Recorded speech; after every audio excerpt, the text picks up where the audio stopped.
can know the end was it. You'd never expect such a strong twist in the ending. Let's start the main part now. On a late night bus, Paul met Henry, the bearded man from the Mediterranean. The two had great chat. Paul mentioned he was new here and unfamiliar with the place. He hoped Henry would help him buy a used car and find a place to stay. In return, he'd give Henry some money. The next day, Henry took Paul to look at cars. Once sure the car's fine, Paul gladly paid the money. While signing the bill, the owner said no motels for the address. Seeing his friend in a bind, Henry offered to use his address for now. He suggested changing it was Paul's own. After paying, Paul had some laugh. He gave it all to Henry, but Henry refused to take any. He could tell Paul had spent all his cash on the car. He told Paul to keep it for living costs. As they parted, Paul learned Henry had asthma, and that he was currently unemployed. So Paul reached out to Henry again, saying he had a job for him, though they hadn't known each other long. It was clear they were cut from the same cloth. Paul was in a secret group, buying errands for some big shots, doing what they can't do themselves. And the organization is in need of help now. He asked Henry if he'd be interested in joining. The commission is quite substantial. Henry cautiously said he wouldn't do anything violent or illegal. Paul reassured him it's just running errands for big shots, clearing some obstacles, not illegal and quite lucrative. Henry was tempted and agreed to check it out with Paul the next day. The next day, Henry waited early at the rendezvous point. But the one who came to pick him up was another bearded man, Mark. Henry hesitated a bit, but he got in the car after Mark kept hurting him. Mark said Paul got into some trouble recently. He was assist Henry in taking over the remaining tasks. The two formed a new partnership. Soon they arrived at an underground parking lot. A man had been waiting there for a long time. Mark told Henry to stay in the car. He got out and started talking to the man. Then he handed Henry a package. On the way back, Henry opened the bag. Inside was a brand new passport. This was prepared just for Henry. Mark told Henry that their job was easy, just solving unnecessary troubles for some big shots. No one can leak secrets from the organization, even to their own families. He then sent Henry back. Next day, Mark brought Henry to a hotel. Mark's look shows the other side is top ranking. The other side pointed out right away. Henry's outfit looked criminal. If he wears this next time, he shouldn't come back. Henry could only awkwardly nod. The exit spoke again. Paul got into some trouble. The group had to place him. Henry was preferred by Paul. The group rarely takes outsiders. Once in the group, everyone looks out for each other. He then asked Henry if he truly wanted to do this job. Henry replied, of course. After all, he hadn't worked in a long time. So far, this job seems quite reliable. On the way back, Henry awkwardly said he didn't have money for new clothes. Mark took out some money, but he also asked if Henry had ever been caught before. Because the group has a clear rank, each level involves many big players. It's key to ensure subordinates are clean. Henry said if he had spent 2 years inside. In Australia, if you have a report, it's nearly impossible to find work. He wanted to explain it was because that man insulted his wife. That's why he stabbed him. Mark said he didn't care what he did. He only cared if he was honest with him. In the evening, Mark returned home. He has a lovely son. The next day, Henry changed his outfit. He'd even tied up his messy hair. He waited for Mark in the hallway. Mark couldn't help but laugh. He asked for some sheets. The two are the perfect brothers, and they returned to yesterday's room. But just the guy, their superiors only asked them to hand over their phones. Turns out Paul messed up. They planned to send him away. Now he was in the hotel lobby. They needed to delete all communication records with him on their phones, and aimed to erase all traces of him after he left. Then the two went downstairs to find Paul, handed him a passport and ink. They said he'd be well placed, told him to wait for the bus to fade. Mark then left. Henry looked at the somewhat lonely Paul. He reassured him, saying they all have history. Paul appeared quite optimistic. He advised Henry to follow Mark closely. If he's sincere, they'll treat him right. After Paul left, Mark and the other burned his car. After that, Nick and Henry became new partners. But he's still new. He could only do some light work and couldn't participate in the deals. However, Mark became increasingly satisfied with his obedience. When the deal happened, Mark took him into the trading room, but he just stood there watching the two trade. After the deal ended, Mark told Henry, meeting this person means the organization trusts him even more. The other is an insider in the police, and he is a senior officer. But it's important to know, if you see him outside, you must pretend not to know him and not greet him, because the deal with him is secret. Then Mark took him to meet an arms dealer. Henry saw the organization's mind again. On the way back, he was unusually excited.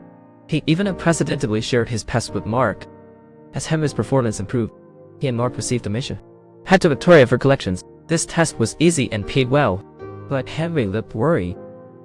When a team member asked him if he had been here before, Henry didn't respond as if he didn't hear. After the test was done, the organization set up a hotel dinner. Henry wanted to ask Mark what's next.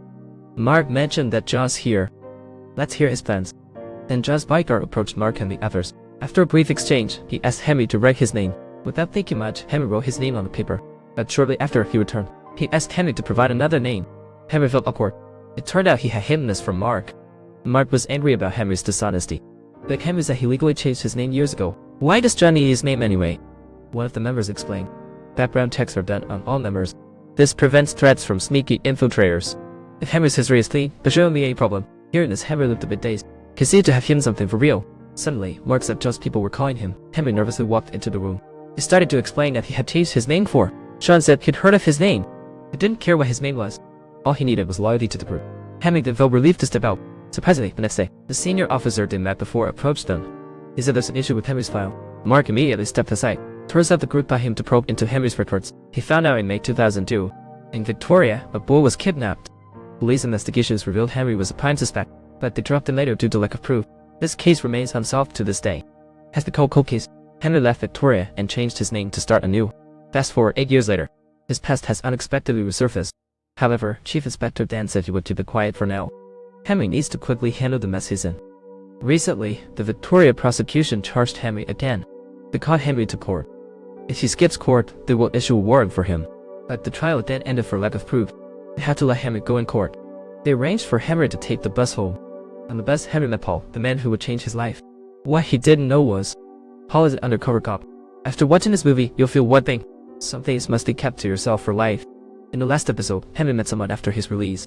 That person was Paul. But he was not aware that Paul is an undercover cop. Not just Paul is undercover. Mark, John, even everyone he met in the organization was an undercover. The cops in Australia aimed to crack the case. They set up a great scheme with the undercover unit. They had Paul get close to Henry. Step by step, they led him to a fake org. With the cooperation of higher-ups, to make Henry believe in the org's strength. They play both sides. They remove troubles for the big shots, and the big shots provide them with protection. Even if they cause trouble, the organization helps them flee. Paul is a prime example. Henry naively believed Mark was his good brother. Little did he know, Mark was a spy near him. He was 9 years old. It turns out Mark also has a son the same age as the victim. After coming back from the senior cop, Mark just wanted to ask Henry what happened. He received a call from above. He quickly cleared the car route and asked Henry what exactly he did before. Why did John, the second-in-command, want to meet again? Meanwhile, John, being police, was quite nervous. If there were no substantial progress this time, then the plan would likely be cut off. All the efforts everyone put in would be wasted. Soon the two right. John prepared for the final questioning. Just as Henry was ready to spill all, John's cup slipped from his hand. It cut off Henry. As Mark cleaned up, Henry went home. He had been jailed before for hurting someone. He shared all this with Mark. Mark said he mentioned it too. Henry mentioned that last time he was accused was due to another matter, but he handled it. Seeing Henry avoid the truth, John said he'd step out for a moment. He then walked into the restroom. He hadn't come out for long. Mark indicated he would go check, but John urged Mark to leave. Mark left the room, citing a reason to make a call, leaving Henry alone to face John. As soon as Mark exited, he started cursing in anger. It turned out John was too nervous and to ruin the plan. Then he went to another room. It was filled with cops. He put on headphones to hear them, and John was ready to make his move. John warned that if Henry didn't tell the truth, he couldn't protect him, had to boot him. If he wanted to stay in the group, he must reveal everything. He made Henry trust in the group's strength. Henry had witnessed the might of the organization. After a brief silence, he said, "Yes, I killed that boy." We did it, hush. Next, he will reveal all the details of the crime. As Henry came out, Mark was already waiting at the door. He feigned ignorance, asking Henry while comforting him. Everyone in the room was celebrating. Soon, police leaders planned another meet with Henry. This man claimed to be a cleaner. The group called him in to ensure the police wouldn't find any evidence against him. This time, Henry detailed every aspect of his crime. How he met the boy, how he tricked him away, the method he used to kill the boy, even where he dumped the body.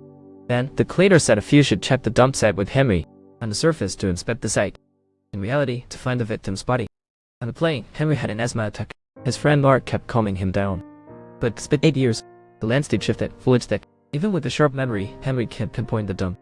He could only take them to the place that left the deepest impression. Everyone knew that pretending further wouldn't yield valuable clues.